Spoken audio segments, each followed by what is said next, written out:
Hello and welcome to episode, I don't know, 256 of the Bad Psychics podcast. This is our 2026 T20 World Cup review episode. We will be going over all the predictions we made for better and for worse in our initial episode and finding out who has won this time. As always, I'm joined by a couple of idiots. First of all, I predict he will be particularly keen to give us a detailed explanation of the geopolitical complexities of the World Cup and to let us know exactly whose side he's on and who he's very much against. It's Michael. Oh, of course. Hey, geopolitics makes everything more fun, clearly. And if you don't look at it that way, it makes everything really depressing. Yeah, So I choose fun. yeah, no, exactly. And speaking of, I predict that whatever Michael says in his detailed explanation, he'll still predict that England will somehow win. It's Sean. Yeah, always. Blind patriotism sometimes works. Sometimes.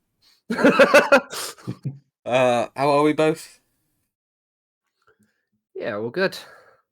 Yeah, I'm surviving, I guess. Yeah, jolly good.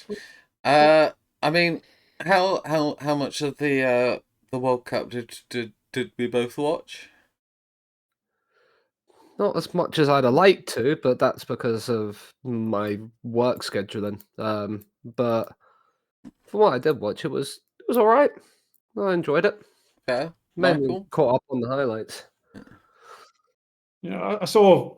I think it was a lot more of the later games I started being able to find that it was working out with when I could watch it. Anything else? If anyone from work is seeing this, I follow none of it at all. I saw nothing. If, in the good chance they're not seeing this, I may have had BBC Sport up quite a bit to see what the scores were constantly.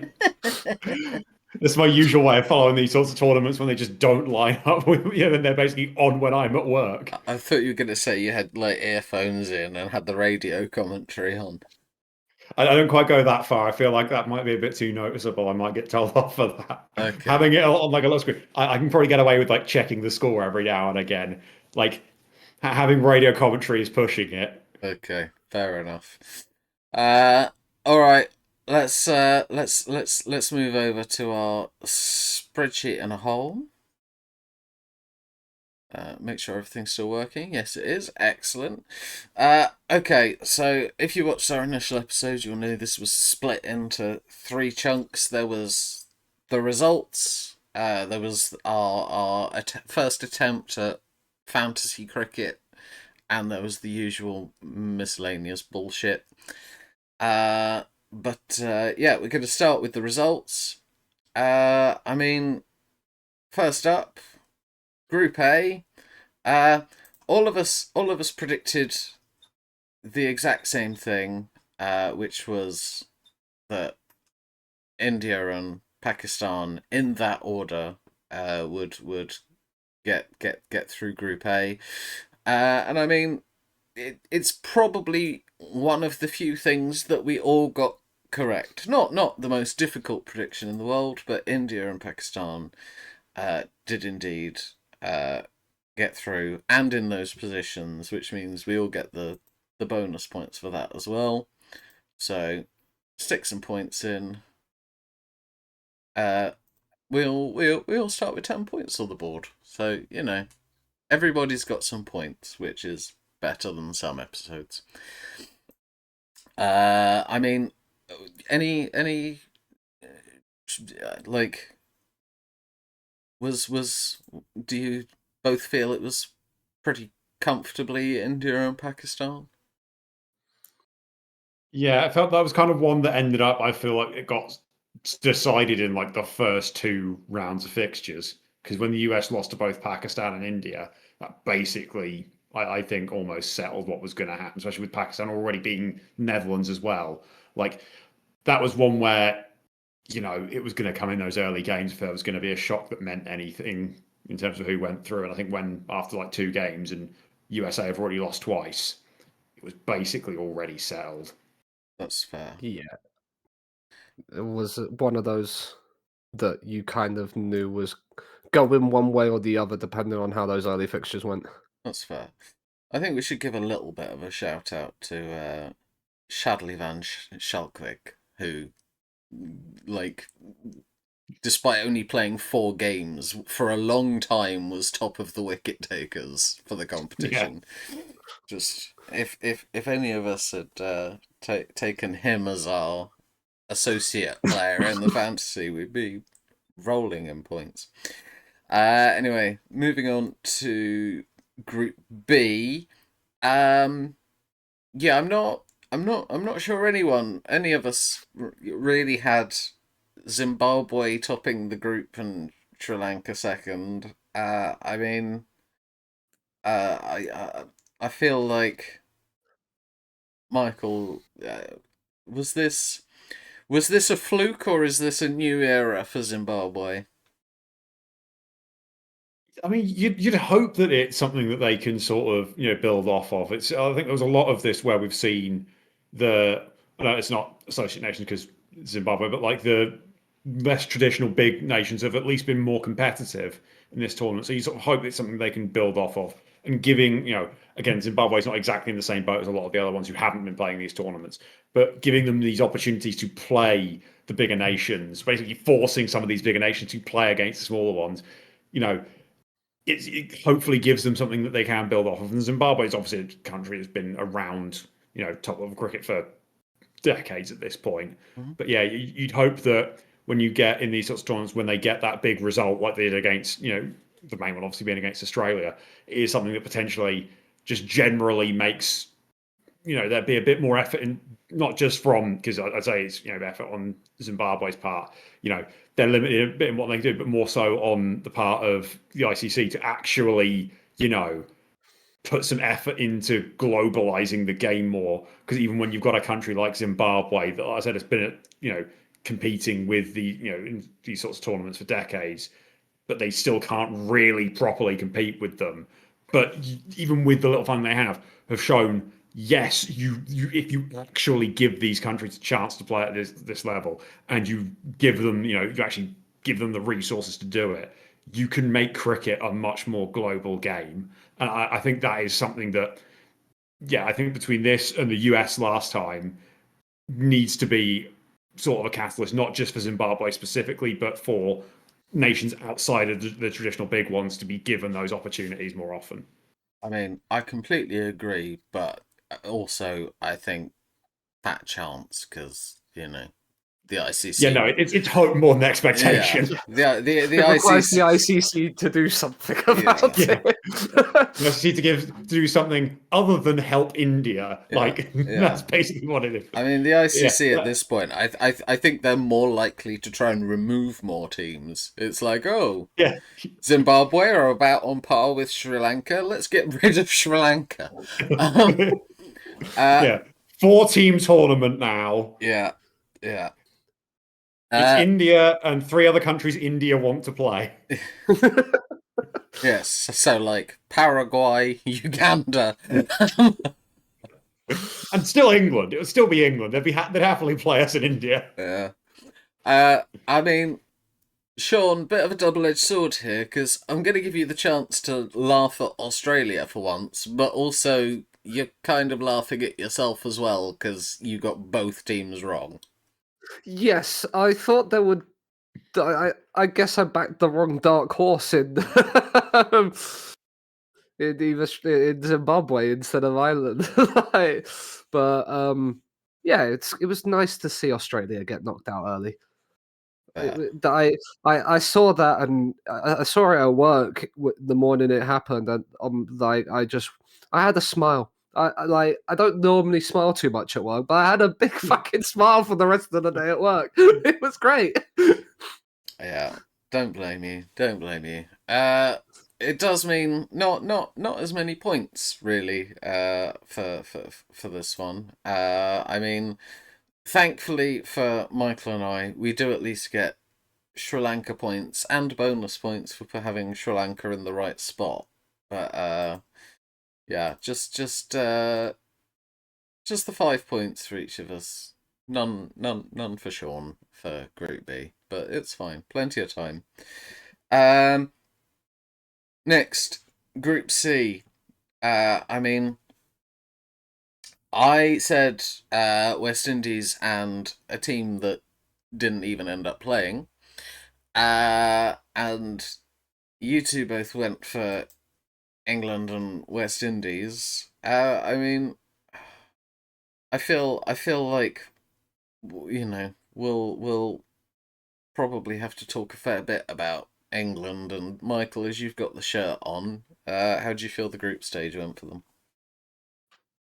That was a bit nervy, wasn't it? Like we did our absolute best to screw it up, and yet somehow didn't. It felt very England to like technically do enough that it wasn't a complete embarrassment, but it was kind of still really bad. Like we should be really worried, but because we got through, it means we don't have to be worried anymore, right? And everyone keeps their jobs. That's basically how England cricket works. Like do enough to keep your job and nothing more. Fair. And then Sean, the West Indies went 4 from 4 in the group. Were you impressed by them, or was it just a sign that there were 4 shit teams in the group? They were the best team in that group phase for sure. Deserved they deserved to win all 4 of their games, but I think it was more a case of the other side's not necessarily being as good. England just didn't turn up. You saw that in the games against Italy and Nepal, where they nearly lost both of them.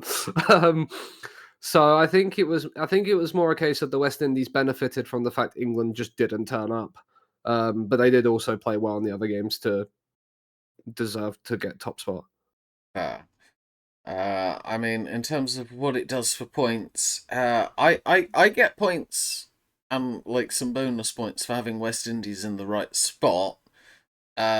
You two have your teams the wrong way round, but you get points for having both of them. So that means I add 5 to my score, and then you two both get 6 for Group C. On to Group D. I mean, look, I was thrilled to be wrong. I always said I'm the opposite to Sean. I will not back South Africa basically ever, because I figure if we succeed, I'll if we fail, I'll get points. If we succeed, I'll be happy. It's a win-win for me. Uh, I said Afghanistan and New Zealand. Michael said South Africa and New Zealand. Sean said South Africa and Afghanistan. I mean, for me, I'll say that I was very impressed by how South Africa went in the groups. I thought little just a little bit dicey against Afghanistan. I think the first second super over in history, and certainly at least in World Cups, I think. Uh, but like the other games, I thought we played pretty fucking well. Uh, I mean, Michael, you had New Zealand going through. How did you feel about New Zealand in the groups?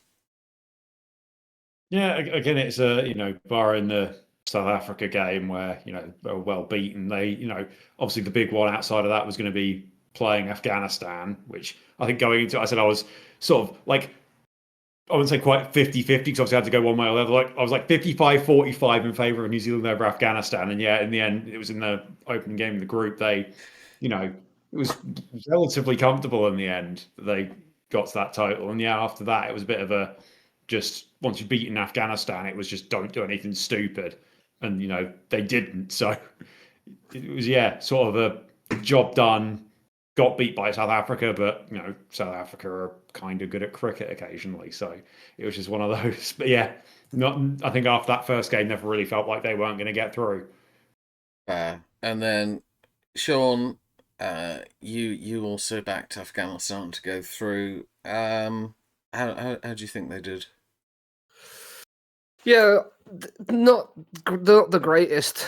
Obviously, they got to the semis in 2014. I thought this would be a chance, especially on conditions that you would think are more favourable for a team like Afghanistan, that they would get themselves through. But they just didn't do it in the two games where it mattered, really. And yeah, you don't do it when it matters, then you're not going to make it through. Fair enough. I mean, it does mean I think points are a little bit all over the place for this one. Michael got it exactly right. So he gets 10 points. And then I had New Zealand in the right spot, and Sean had South Africa in the right spot, so we both get 5. So this is the point where everything turns to chaos because none of us understood what was happening with where the teams were going for sure. So the points are all over the place because you get points for your team getting to the semis. You get points for them getting to the semis from the right group, and then you get points for getting them through from the right group in the right position. So just if you're watching, just trust that the points are right because I'm probably not going to go into it explaining it any more than that. It made my brain hurt trying to score it. I mean, Supergroup 1, we all said it would be India and Australia. Australia are already out. Uh-huh. Oh no. What a shame that is. Yeah. In the end, it was South Africa, India, West Indies, Zimbabwe in that order. I mean, at this point, I was still a happy boy. South Africa inflicted India's record 12-win match streak in T20s by absolutely destroying them at home. I was thrilled. And It's a really good performance from you in that game as well. yes. And then India managed to knock the Windies and Zimbabwe out. I mean, any particularly big storylines to take away from that super group for either of you? I think it shows how stupid the sorting system was when all 4 group winners were in the same group together. Yes. Yeah. Yeah, because what we said about there was a confusion. I think in the end, my taking the answer from Wikipedia ended up being the right way that they sorted it. Yeah, And hence we ended up with the stupid 4 winners in one group situation. Why? But I don't need to question the ICC nonsense because we already know it's nonsense. Yeah, very fair. Very fair. In terms of what it means for points, I mean, just trust. We all did the same thing, so we all get the same points. It's 5 points each. Super Group 2 was a little bit more of a headache, because I mean, I said Sri Lanka and Afghanistan. Afghanistan obviously were already out. Michael said England and Sri Lanka, who were both in the right group, at least. And Sean said England and South Africa, and South African do go through, so he gets some points, but in the wrong group. I mean, at this point, England are, like, looking reasonably good, unbeaten in this phase. I'd imagine you two were both fairly happy by now. I was confused. Where Yes. the hell was this? How the hell had we only just beaten Nepal and then we're going to the Super 8 and win all the games? How is that the same team? What are we doing, England? Why did you have to give me a heart attack if you could have done that in the first place? My confusion came from the fact that neither of our our opening partnerships were just non-existent throughout Yeah. the entire tournament, and we were relying on it was like Brooke and Bethel were like knocking big scores out. Like Brooke, as I posted in our Discord, became the first captain to hit a World Cup 2020 century, but like. We were relying on our middle order a lot to carry us through this. And I was like, We should have why just sent are we Adil doing Rashid out so I can get it over and done with. Just like, Rashid, just go get it out. It's gonna happen anyway if we sent out our normal openers. Sod it. Yeah, just go send Jofra Archer out, or this is where Shoaib Bashir could have come out on his knees. Yeah. Yeah, I mean, I will say, I think one of the interesting takeaways for me about England's performance was that Will Jacks now shares a record for the most Player of the Match awards by a player in a single edition of a World Cup. He was man of the match for 4 of your first 6 games. Sorry, 4 of your first 7 even. He had a really good tournament. Yeah, it's so insane as well seeing that, him coming out, he's getting all that for his batting. Yet, a few months ago, we were using him as our like frontline spinner in the Ashes. Like, what are we doing? Why are we doing that? Come on. How do you like understand what he does in T20 cricket, but then think that he's all of a sudden a test bowler? Like, that doesn't like how are we like do we realize that this is the same Will Jacks? It's like, do we somehow, for some reason, think there's 2 Will Jackses? Like, there's 2 Ollie Robinsons. Do we think there's 2 different Will Jackses as well? Yeah, they're doppelgangers named the exact same. There's Will Jacks and Jack Wills. Yeah. And I mean, New Zealand got through over Pakistan kind of on the basis of.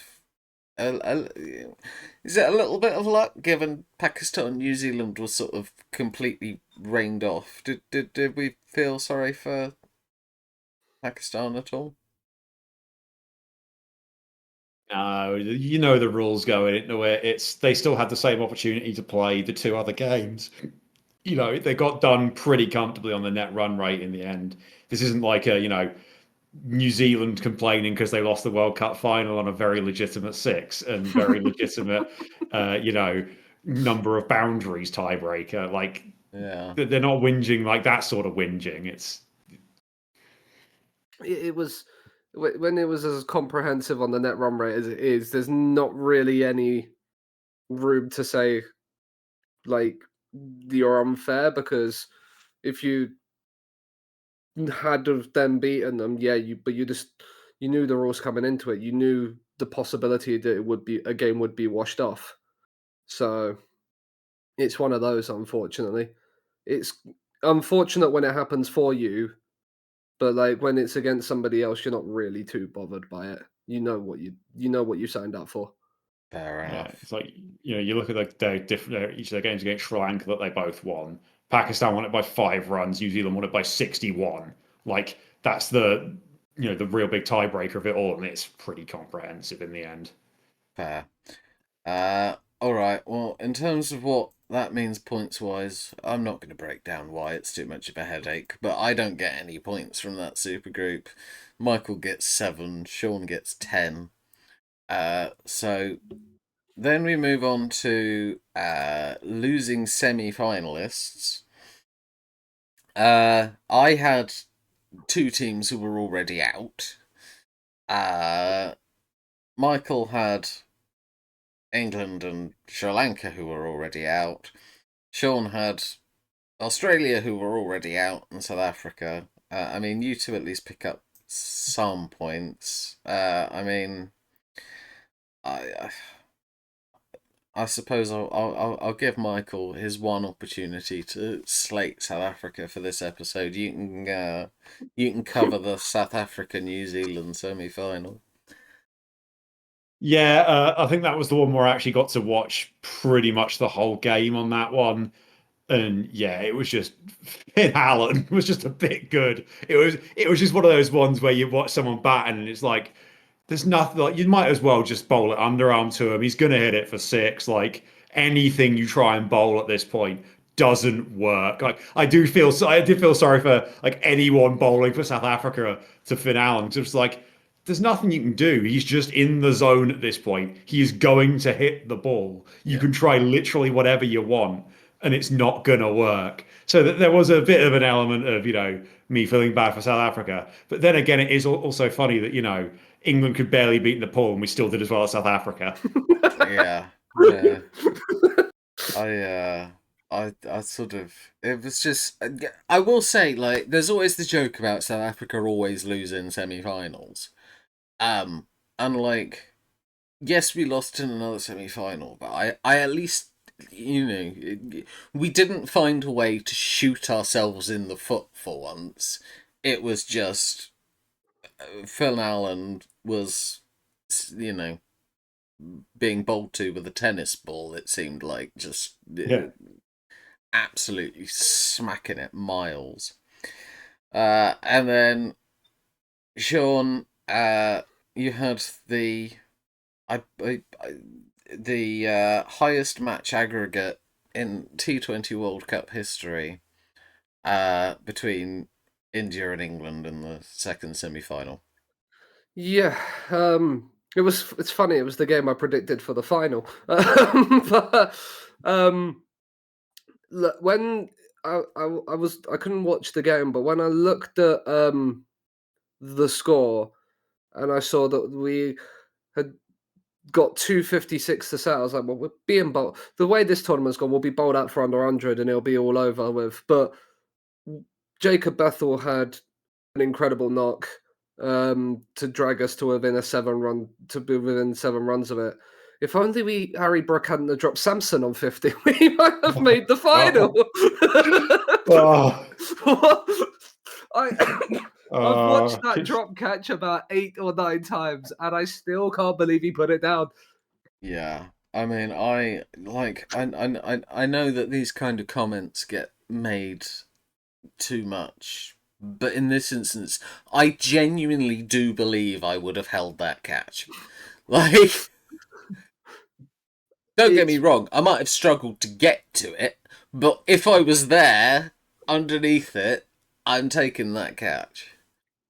So, yeah, yeah, it it's one of those, and then fair enough. Samson was their like, especially in the latter stages of the tournament, was their best batsman, and he absolutely then fully and rightfully punished us for dropping him.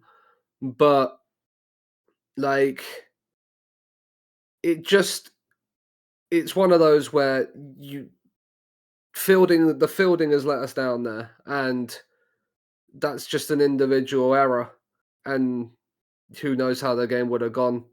yeah. But Bumrah did well at the top, and when they were bowling, did well to remove a couple of the top order of ours as well. And it just, without Jacob Bethel, it would have looked a lot worse than it actually ended up being. Yeah, I mean, I think what you really needed was somebody called Delilah to run out and cut Samson's hair in the middle of the match. oh, oh God. Oh. Sorry, I'm an idiot. Uh, in terms of what that means for points, I mean, both of you got one losing semi-finalist. I'm absolutely shitting the bed at this point of the competition. I get 0. You two both get 10 points each. Then we come to the finale. I mean, all of us said that India would be in the final, and all of us had India losing the final. I mean, it wasn't even close in the end. No. Like, India, Again, I just want to. India, I think, in the space of their last 4 matches, India set 3 of the 5 highest T20 World Cup totals ever. Yeah. It They just, absolutely smacked it everywhere. I sort of, and I kind of feel that maybe I ought to apologise on behalf of South Africa, because I think us beating them made them angry. Yeah. Yeah, Like, because after you beat them, they then set those like 3 ridiculous. Yeah. But in the semi-final and between the semi-final and the final, they scored over 500 runs. yes. Yeah, it's literally, if you go in their last 4 games, it's like 950 odd runs, I think, or something stupid after the 4 games after the South Africa one. Yes. Yeah. So, you know, sorry about that. We pissed them off and you all had Yeah, to deal you with it. poked the caged animal with a stick too many times. Yeah. I mean, like, in the end, were India just too good, or did New Zealand drop the ball in the final? Like, where does the balance lie for you? India are just bloody good at this cricket thing, aren't they? It's like Like, they've set that is their national sport or something. But they were very, very good. I think New Zealand did drop off a little bit. Maybe it was a case of one game too many. Mm. But yeah, you can't take anything away from the performances in the latter part of the tournament from India. They were just the best team. Yeah. No, I do want to say as well, I think in terms of New Zealand, I think yeah, we'll talk a bit more about the team of the tournament later, but given neither of them made it, the fact that neither Seifert or Allen was put in the team of the tournament, I just think is ridiculous. They were both incredible as individuals, but also as an opening partnership. I feel like with the exception of the final, and even in the final, Seifert made a 50. Like, just so good. I think India just, yeah, unfortunately, they were a bit good.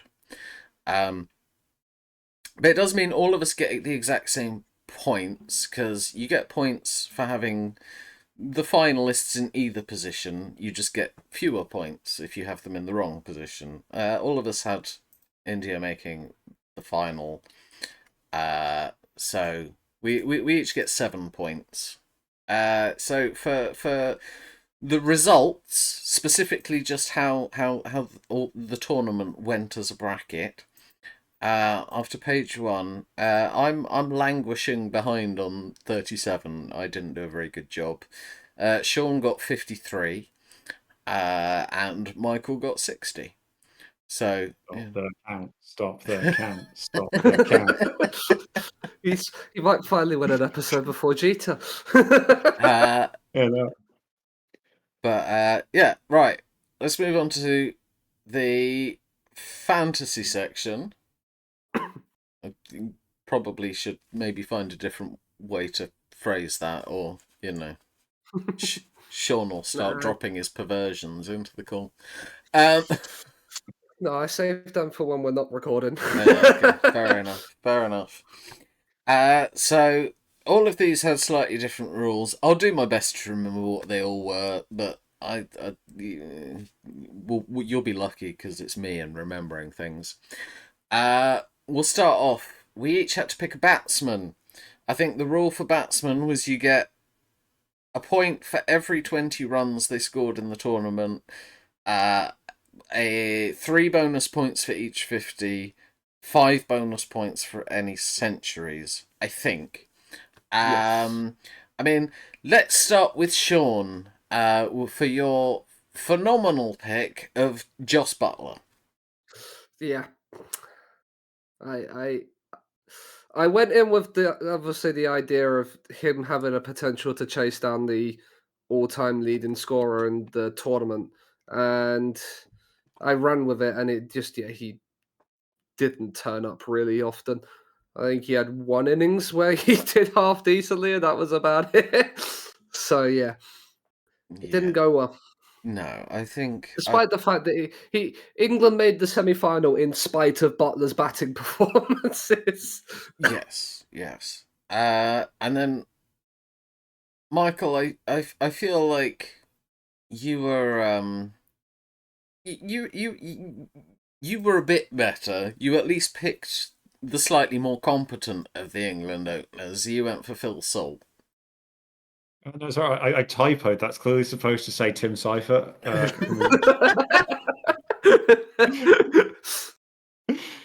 Yes. I mean, No, we didn't get the Phil Salt of what was it last year when he was just like scoring runs off, like basically hitting every single ball ever for six. We got yeah, basically none of that this time.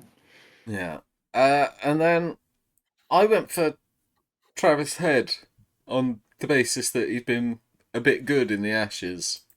Uh, I mean, he wasn't as shit as Butler, but he wasn't even as good as Salt, and Salt was hardly great. So I can say that Butler got 87 runs in the whole tournament. Uh, Head got 111 runs with 150, so there's some bonus points there for that. And Salt did the best of the three, got 130 runs with 150. So in terms of batsman scores, I get 8, Michael gets 9, Sean gets 4. I mean the I'm gonna I should have made a better note of this. Bear with me just a second. Um, can I? Yeah, there we go. The best you could have scored would have been if you'd have gone for Saibzada Farhan of Pakistan. Probably butchered the pronunciation. I apologise. You would have scored 35 points. He scored 383 runs, 2 centuries, and 250s. So we were a little bit off. Yeah, I will say, see, your Travis Head prediction might have been a little bit better had Australia not got out the group. Yes, that is fair. Phil Salt scored 20 more runs than Travis Head, and he had about 5 more games than him. Yeah, okay, that's fair. That does make me feel a little bit better. I'll give you some solace in that one. Yeah, yeah. Okay. Well, then we go to fielders.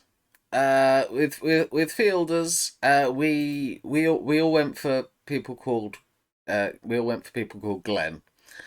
Um, so we'll start with Sean. Sean, do you know how Glenn Maxwell did in the field? No idea. Probably not very good, considering they got knocked out in the groups. Yes, but I'm not sure even you were anticipating he didn't take a single catch or make a single run out. Big fat zero. Yes. Meanwhile, in a rare display of competence by Michael and I, Glenn Phillips took the most catches by an outfielder in the entire tournament. He took 11 catches, no runouts, so no extra runout points. I don't have available for me the stats for who if there was anybody who like got a load of runouts and would have scored more points. But in terms of pure catching, Phillips was the best. And so that means Michael and I both get 11 points, and Sean gets a big goose egg. Nice. I probably should have said duck egg, really, given it's cricket, but you know. Yeah. Next we come to wicket keepers. So I can't remember how wicket keepers are scored, to be honest. I think 1 point for every catch taken, 3 points for every stumping. okay. So I couldn't remember if they got any batting points at all, but that's fine. They don't. In which case, yes. So Michael and I both went for somebody who only played 4 matches. Meanwhile, Sean went for Quentin de Kock. I mean, I will say, Michael and I very slightly helped by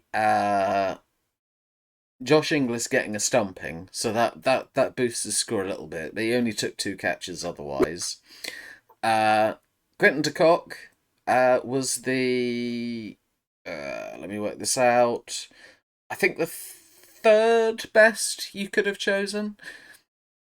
He took 9 catches but no stumpings.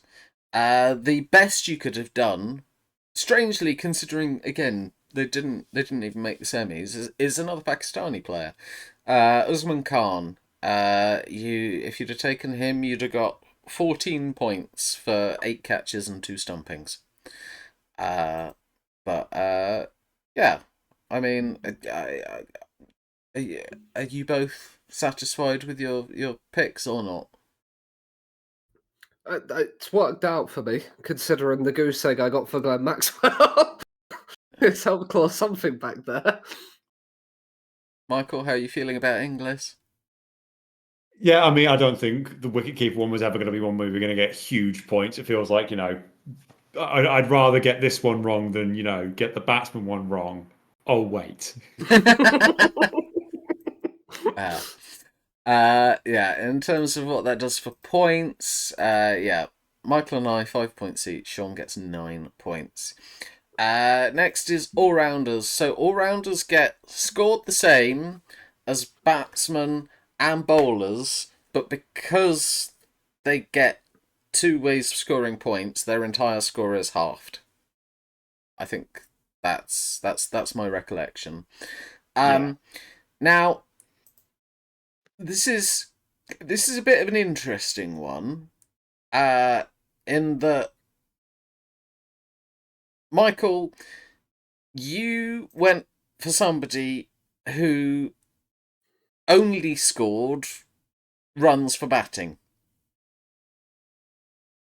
Yeah, I'm not even sure. Did Jacob Bethel even bowl a ball at any point? He did bowl a ball in 1 match.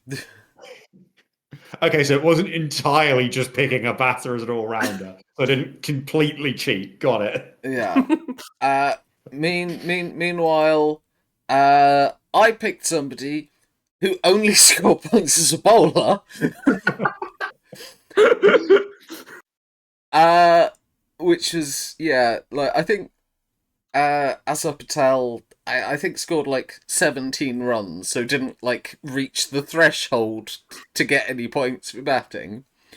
And then, I mean, I feel like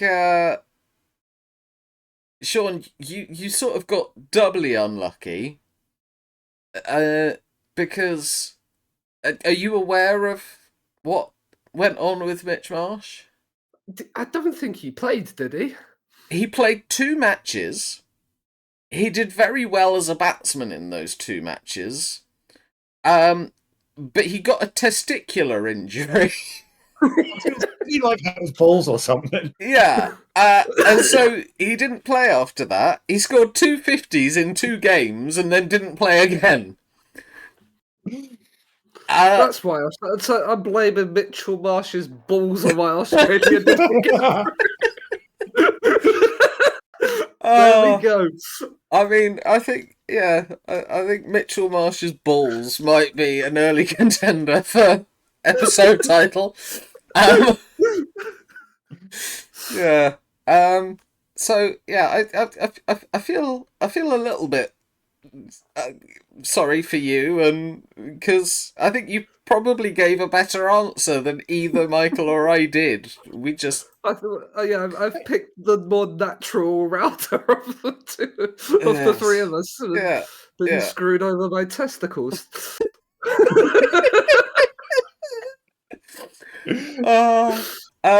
But yeah, so basically, uh, wait, what? I have I done myself out of points here?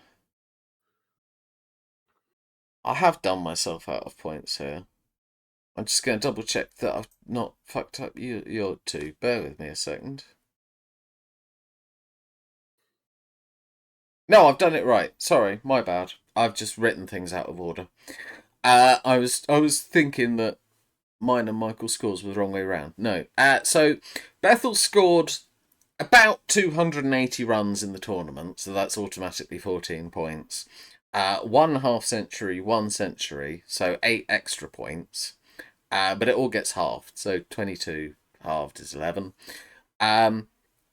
For bowling, the points increase exponentially for each match, depending on how many wickets you took. So if you take 1 wicket in a match, it's 1. The second wicket gets you 2 extra points, so that would be 3. The third wicket gets you 3 extra points, so then it's 6, and so on. Patel took 2 wickets, 2 wickets, 2 wickets, 1 wicket, 1 wicket, 3 wickets. So that's 17. So divided by 2, 8.5. And Marsh in 2 matches got 12 points for batting because he got about 120 runs. So that's 6 points, and then 2 half-centuries for 3 points each. But it divides down to 6. So yeah, Sean, as he said, getting screwed by testicles. Next, we move on to fast bowlers.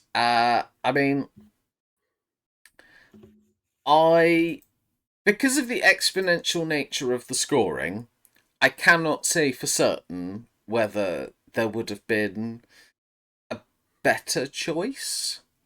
I think possibly, oddly, if you had gone for Van Schaukwyk, the American, I know he took 4 wickets twice. So that would have been 10 points for each of those. So maybe him. But in terms of what we all went for, we all said Bumrah, and Bumrah was the joint highest wicket taker in the tournament. And in terms of how it worked out points wise, he took 1 wicket 3 times, he took 2 wickets twice, he took 3 wickets once, and he took 4 wickets once. And in terms of what that means scoring wise, it means that all of us get 25 points. But because all of us get 25 points, it doesn't really fucking do anything. But yeah. Next, we come to spinners. Sean and I both went for Rashid Khan. I feel like I was a bit uncertain whether I was doing the right choice, but Sean, you were very, very confident that Rashid Khan was the correct choice for this answer. Yes, I feel like when he's coming into the tournament as being arguably the best spinner in the world, given he was number 2 and number 1 in the rankings for the ICC, it made sense to pick him. But Yeah. he didn't have the best of tournaments. Yeah. He did take wickets every game he played. He took 1 wicket twice and 2 wickets twice. So, it does at least get you some wickets, get you some points rather. And then Michael, actually, there is a good answer for an England player, which is quite shocking. I think that Adil Rashid was the second best spin bowler choice you could have made. He took 13 wickets in the tournament, just one fewer than the leading. He took wickets in 7 different matches. He took 1 wicket twice. He took 2 wickets 4 times, and he took 3 wickets once. I mean, you happy with your Rashid choice, Michael? Yeah, of course I am. It's an England player doing well. It's it's nice to pick an England spinner to do well, and they actually get to play. So I will take that very happily. It's the 2 English players that didn't fuck up the Ashes. Yeah. I mean, did Rashid fuck up the Ashes by not being available for selection? Is it a case if he's not available, or they just won't pick him? I don't know. I think he's retired from 'Cause- Test cricket. Yeah. He's probably one where if they asked him to do it, he'd do it. But it's a weird thing where they just don't like leg spinners in Test cricket for whatever reason. Yeah, I don't When know. arguably the greatest Test spinner of all time was a leggy. Yeah. But yeah, in terms of points wise, Sean and I both pick up 8 points each. Michael picks up 20 points, so quite a sizable jump with the spinners. Next we come to the associates. So I'll start with mine. I went for Harry Menenti. I'm quite depressed. I haven't checked exactly how I'd have done, but I went for the wrong brother. I know, I'm pretty confident that if I'd have gone for his brother, I might have got like the most points possible. In fact, I tell you what I'll do is I will depress myself and try and work it out. Whilst I mean, Michael, you can discuss the fact that you went for a player that didn't even get picked for the tournament. And then when you're done, Sean, you can discuss how you feel about Scott Edwards. And by the time we're done, hopefully, I will know how depressed I am about Ben Menenti. Yeah, so I may have been slightly blinded by the fact I stumbled onto a wicket-keeping all-rounder, and that sounded fun. And he actually had a decent record in international cricket. And then I didn't check the fact that he basically, I don't think, had played a game in about a year for the US national team. And it was probably a stupid decision in the end. But yeah, I saw wicket-keeping all-rounder. He does everything. If he plays, he'll do something at least. And then, yeah, this is, I want to say this is Shoaib Bashir all over again, but at least Shoaib Bashir was, there, like in the right country for the, the cricket that was happening. Like, at least he was good enough to do that. Like, he was there to at least, carry the water bottles. Like, that's more than Stephen Taylor did. Like, I might as well have picked Stephen Taylor, the ex-Newcastle centre back, and that would have got me as many points. Oh dear. Oh. And yeah, Sean, how are you feeling about Scott Edwards? I mean, I completely forgot who I'd picked, so I'm now looking at him now. 37 against Pakistan, 18 against Namibia, 20 from the US, and 15 against. That's close to 100 runs. So that's at least 5 points for batting. Because we got scored in all forms of what they did, didn't we? Yeah. So he was their wicket keeper. So at least I've got about 5 points for his batting. But yeah, I'm not certain how he did as a keeper. But I will take that from the Associate Nation player. It's more than I thought I would get when I picked that. Yeah, I mean, I'm very close to having worked out. Give me about 5 more seconds, and I'll be able to tell you. Yeah, okay. So yeah. So for Harry Menenti, the good thing he had going for him is that he was very good in the field. He got 5 catches and 1 run out. So, you know, get some fielding points. He scored 57 runs, so I only get 2 batting points, and didn't take a single wicket. Ben Menanti, on the other hand, 138 runs, 2 half-centuries within that, so would have got more points, 1 catch, and 5 wickets spread across 3 games that he took them in. So yeah, I would have got 20 points from Ben Menanti. Instead, I think I'm getting like 10, half that from Harry. But yeah. And then Scott Edwards. Scott Edwards was a decent choice in the end. 90 runs. So gets four batting points. But was also pretty handy as a wicket keeper. 5 catches, 1 stumping, which gets some extra points for a stumping. And so what that means points wise is I get 8. Michael gets none because he picked someone who didn't play. Is that a golden duck egg then? If he didn't even play, I'd say it's a diamond duck egg.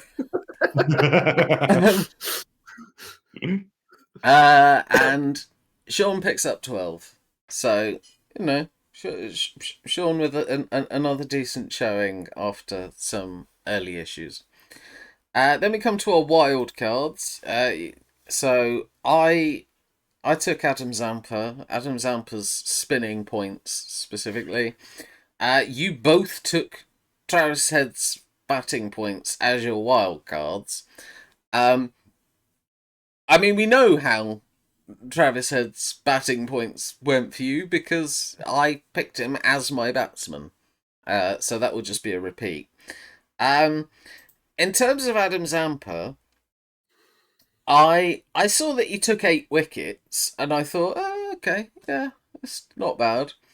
But the thing that helps probably doesn't help him or Australia very much, but helps me greatly, is that those 8 wickets were 2 different forfers. So I get 10 points for both the matches that he took wickets in. So yeah, in terms of wildcard points, I get 20, and you two both get 8. So as totals for the wildcards, I've got 93.5. Michael got 89. Sean, you got 72. So, you know, like, reasonably close-ish. Like, this is the beginning of the Z comes back and wins it thing, isn't it? Yeah. This is how it works. this is how it works. but yeah, let's move on to miscellaneous bullshit now. So we're gonna start with abandoned matches. Had you two worked out how many matches got abandoned? I don't think it was that many, but I can't remember No. a specific number. I mean, it was 2, and you both said 2. Which means you get 8 points for getting it exact each, and I get none because yeah. Then we come to Duckworth Lewis. So we all said 3, so we're all going to get the same number of points. But what was odd was, despite 2 abandoned matches, there was not a single match decided by Duckworth Lewis. Basically, it either rained so much that it got called off, or it was dry. There was no rain. Yeah. So, you know, all of us equally close or far away, depending on how you want to look at it. So 4 points each. Super overs. So I did have to specifically check how this had been phrased, because the way we phrased the question was how many matches would be decided by a super over, and not how many super overs were there, because there were 2 super overs, but they were both in the same match, which means the answer is 1. Sean, you predicted that exactly. So I've got lucky though because of the wording of the question. Yeah. I was surprised Z's not trying to pull that. Technically, the wording of the question is how many were decided by a super over. None of them had a super over. Well, yeah, fair. No. Sean gets 8 points. Michael and I split the point for being next closest because we were 1 either side, so we get 1 point each. Next we come to highest score. I'll be honest, I'm very irritated because you get extra points if you come within 1%. If I'd have gone with 255, I think rounded up, I would have been like within range. Sorry, if I'd have gone for 253 rather, rounded up, I'd have been within range of 256. Instead, I went for 252. And so I'm still closest, but I don't get the 1% points, so I'm annoyed. Michael, you went 242. Sean, you went way too low with 215. Yep. I think that was probably passed about 15 times during the tournament. Yeah, it was a lot higher scoring for the subcontinent than I thought it would be. Yeah. In terms of points, I get 4. Michael gets 2 for being next closest. None for Sean on this one. Then we go to highest score chased. Either of you work this one out? Either of you aware? I had a look. Isn't it surprisingly low given the high scores? Yes, it is. Yep. Yes. I can't remember exactly. I want to say somewhere in like the 170s or something like that. Oh, it wasn't quite that low. That might have been when I looked at it quite early on then. Yes. Was it 190? It was the highest chase was India against the West Indies, and they got to 100 they chased down 199. The West Indies had scored 195, so technically like 196 would be the value for the answer. I mean, again, I feel like I was reasonably close, but you know, I don't get the mega points for it. Sean, you said 215 because your highest score you thought would be a chase, which was yes. I mean, it works. And then Michael, you went 230, which was not unreasonable. It just all the high scores seem to be in the first innings for the most part. I mean, yeah, if Harry Brook could catch that, might have bloody happened. Yeah. I was going to say, if Harry Brook could catch it, would have been probably around about 250, maybe. But yeah, I'm closest. Sean's second closest. So 4 for me, 2 for Sean, none for Michael. Next, we come to lowest score of the tournament.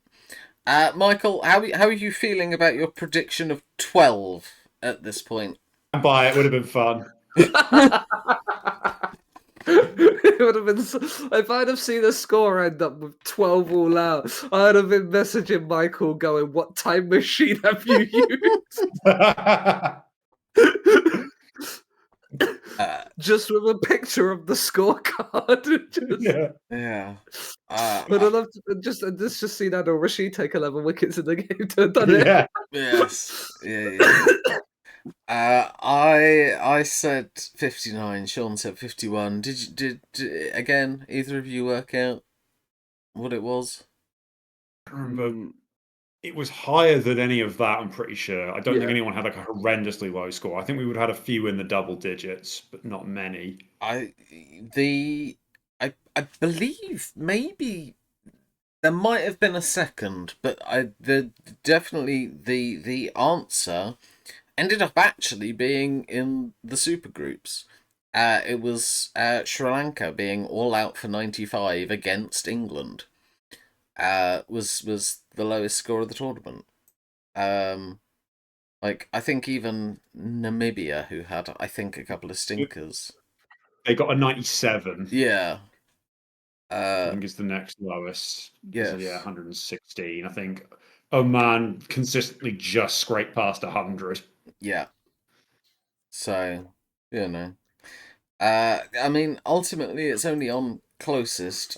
On this one, I sort of, I felt hard done by with the ranges on some of them. On this one, I feel like Sean and I have stolen some points here because we were miles off. I get 4 again. Sean gets 2. We've stolen points, but if Michael had picked anything other than 12, I mean, yeah, that's very fair. If Michael had tried on that question, next time I'm putting like 160, everyone's scoring tons of runs next time. And then that's the World Cup where 12 will happen. Yes. Next we come to lowest score defended. Any ideas on this one, people? It's going to be Can't higher remember this than what we've put. Well, what I've put anyway, I think. So yeah, I don't think there were any really low scores that were defended, but I don't know exactly. Well, yeah, where it would have been. In the end, it was exactly the same match as the lowest score. It was England's 146 that was defended when Sri Lanka scored 95. Yeah. So on this one, Michael and I both very close, but not close enough to get bonus points, unfortunately. Michael picks up 4 points. I get 2, none for Sean. Most runs in the tournament. We discussed this earlier. It was Farhan from Pakistan. I mean, in the original episode, Sean, you told me you thought I was being too optimistic with 313. 4 different people scored more than my prediction, and mine was the highest. Yeah, as I said, it was a very high-scoring tournament. I didn't think it would be. Yes. Yeah. 383 would have been the highest. I'm happy to be proved wrong. It's always more fun when there's a lot more runs being thrown around. I mean, yeah, that's usually fair. I agree. Occasionally, I quite like seeing 100 play 100. It can be, as long as it's close, it's quite fun just watching wickets fly. Yeah, if the bowlers are just absolutely castling people or bowling really good lines and lengths, it can be a quite fun battle to watch. But yes, it is always fun when you hear the sound off the middle of the bat fly out the stadium. Yes. But yeah, we're back to a category where I feel like we've stolen points a bit here. In this instance, it's another 4 for me. Michael gets 2. Sean gets 0. Most wickets. I mean, we discussed this earlier. There was a tie for most wickets. They were both India players. It was Bumrah and Varun. And it was exactly 14. It was Sean's prediction. So yeah, Sean gets the big points here. Gets his third exact prediction. Uh, so Sean basically either scoring big points or no points in this round. He gets 8. I get 2 for being next closest. None for Michael. Next we come to player sixes. Either of you happen to know this one? No, I don't think I've seen this one at all. I've Okay. not seen this when looking. Well, I said 14. Sean said 15. Michael said 18. We were all quite a bit too low. Yeah. It was your two's mate Samson. Yep. He scored 24 sixes in the tournament. But you know, it does mean that Michael gets some gets closest. He gets 4 points. 2 for Sean, none for me. Tournament sixes. Did you guys see that one? All I know is it was stupid high. I remember Yeah. seeing it at one point, and it was already well beyond what any of us had said. Yeah. It hit over 700, didn't it? Yeah, I said 267. In fairness, I said at the time that I'd fucked up. Like I Yeah. knew mine was stupid. I thought you two might be in the ballpark. Michael's 499, Sean's 525. The answer was 780. So basically, Sean, who was closest, was at 2/3 of the correct answer. So, but you know, you've stolen some points again. You're stealing a living. 4 points for Sean, 2 for Michael, none for me. As we come to umpires, did either of you pay attention to who umpired the final? I was driving home from Devon as the final was happening, so no. Well, what I thought was interesting, because we all went, we thought they'd pick it like comfortably far in advance, so we assumed that it would be like from countries that probably were knocked out in like the super groups or earlier. However, despite England making the semi, it was an all English officiating team for the final. It was Alex Wharf and Richard Illingworth. So none of us get any points for the final umpires, which, you know. Michael is more familiar with this than you, Sean, but I usually make a killing on referee/umpire questions. I just have a knack for working out who it'll be, but The thing with this one is it required the ICC to, pick somebody more than like 30 seconds before the toss was happening. yeah, very fair. So I mean, we come to the team of the tournament question. Like, do you guys know what the team of the tournament was? Because I mean, I'm looking at it right now, so I do know. okay, I'm gonna get it up now. I just, I'll be honest. I have questions. I really do have questions. Because like, I know India won, but it's very India heavy. But then one of the Indians it doesn't have is the joint highest wicket taker. And then it doesn't have either of the New Zealand openers, despite them both being in the top 5 for the tournament. But it strikes me as a little bit of a mess. Like I say, the New Zealand openers, I think, which is a bit unlucky. They've probably tried to pick two specific openers, and there's like 4 really good ones in the tournament, and they've just picked the 2 not New Zealand ones. Because like the 2 that are in there, Farah and Samson, you can't really say don't deserve to be there. It's just a matter of, yeah, I think in reality you kind of have to just pick batters and sort of shuffle a couple of them down properly, probably to make it fair. But yeah, Yeah. I reckon what it is, they've probably picked two specific openers, and they've gone with the guy who basically won India the tournament and the guy who got the most runs. Yeah. I mean, with the greatest of respect to Aidan Markram, because he had a great tournament. I don't, even as a South African, I'm not convinced he should be there. But Ngidi's the one that surprised me being in there. yeah, I mean, Like he had 12 wickets at a decent thingy. It surprised me that like I didn't realize he had like a relatively decent tournament.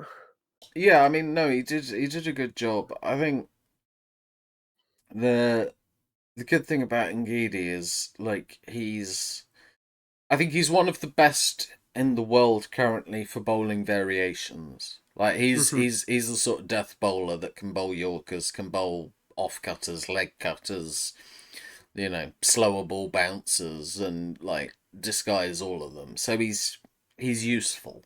So I get him to an extent, though. I just kind of, I don't know. I always feel like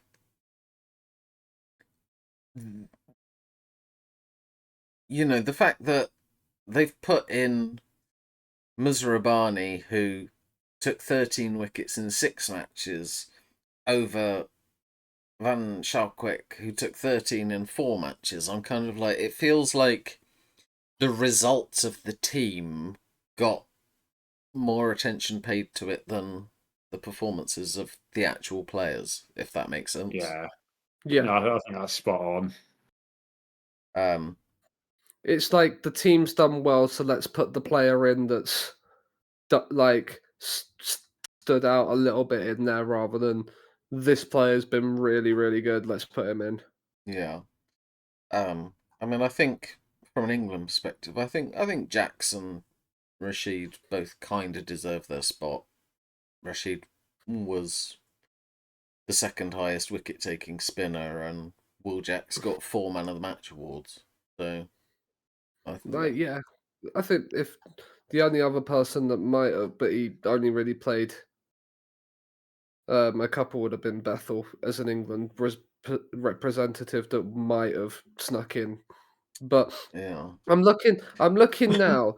The team of the tournament was selected of a panel comprising Ian Bishop, Owen Morgan, Natalie Germanos, and then a ICC representative whose name I'm Saxena. I'm not going to try and pronounce the first name, and then Rex Clementine. Like it's not a. There is a wide variety of people in there to pick a team of the tournament, but it does feel like they've picked it a little bit different to the way we probably would have. Yes, I think that's fair.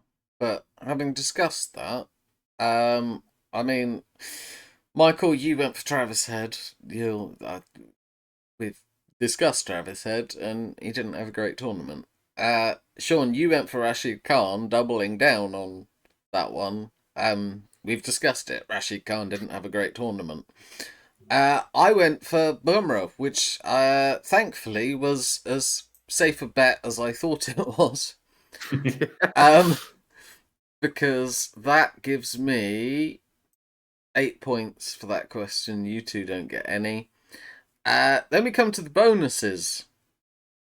I mean, Sean, you said Joss Butler will become the all-time T20 World Cup high run scorer. I mean, if he'd have had the tournament Sanju Samson had, he fucking would have been. Yeah. I mean, I think you might have been closer to the truth if you'd have said Joss Butler will be dropped after the tournament. Yeah. Yeah. I just thought because of his age and that this possibly would be his last World Cup as well, in terms of T20, that he'd want to. And he's always been really good in the IPL as well. I just thought he'd have a really good tournament.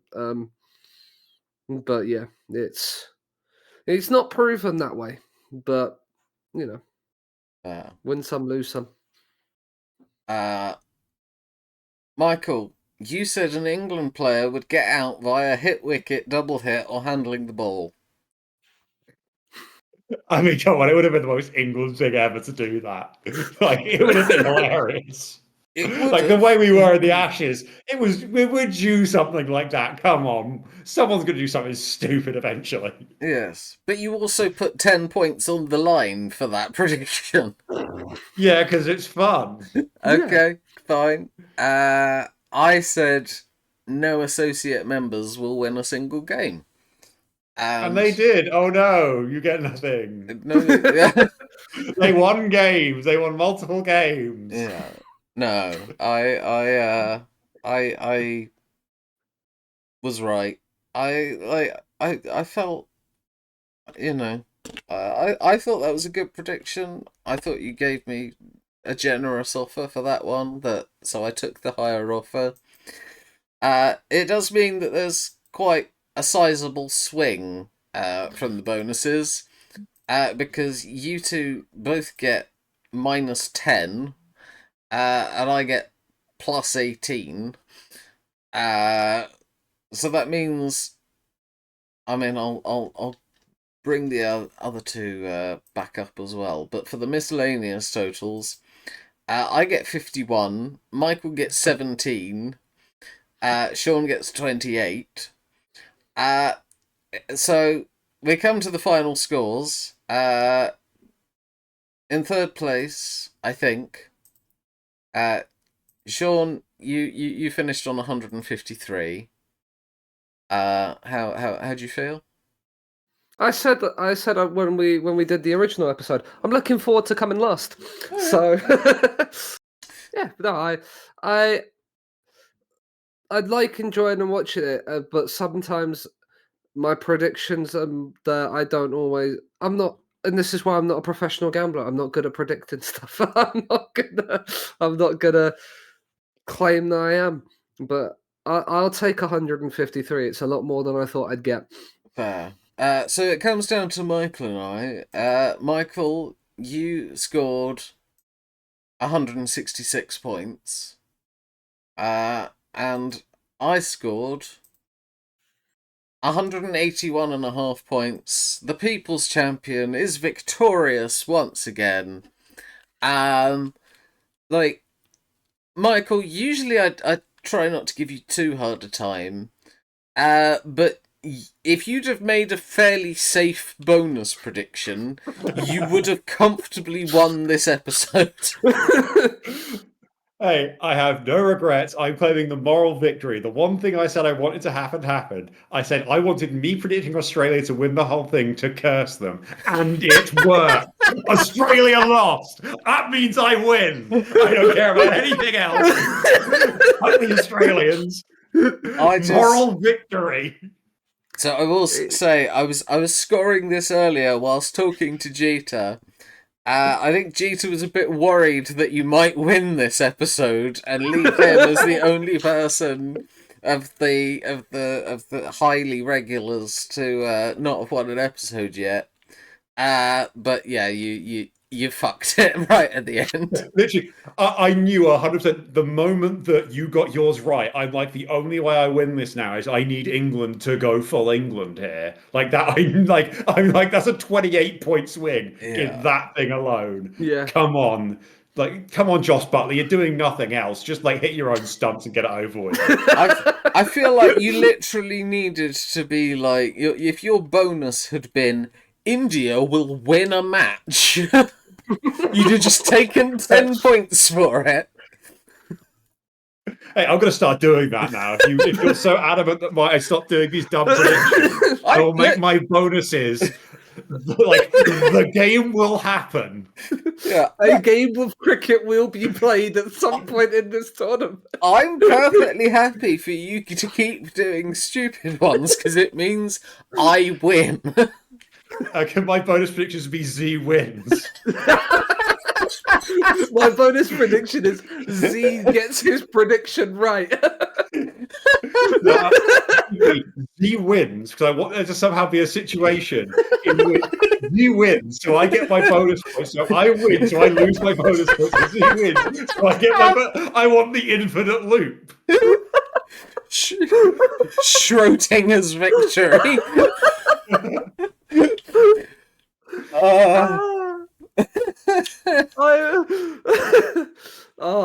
I don't watch if the next one that you two are in doesn't have Z wins as Michael's bonus prediction now, I'm gonna be disappointed. The fact I've explained how fun it is means Z's going to ban it now. So I need to learn from F1. You do the thing without saying you're going to do it, and then they have to ban it for the next one. But for that one, you get away with it.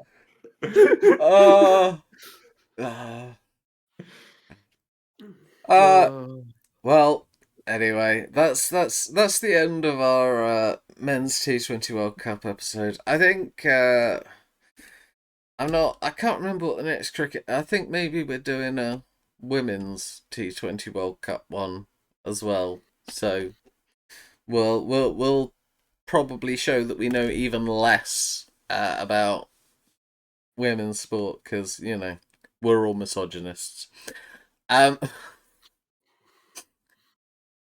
But yeah, thank you both. Enjoyed your company as always. Hope you enjoyed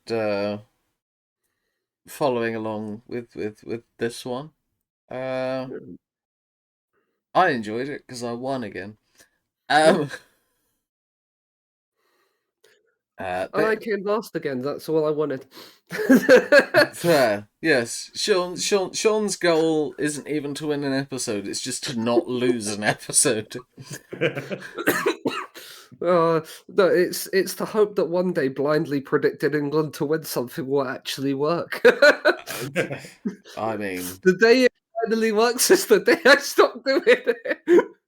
Fair enough. Fair enough. All right. Well, yes. Thanks again. If you've watched this episode, please consider liking and subscribing because I always get told I don't do that and I should.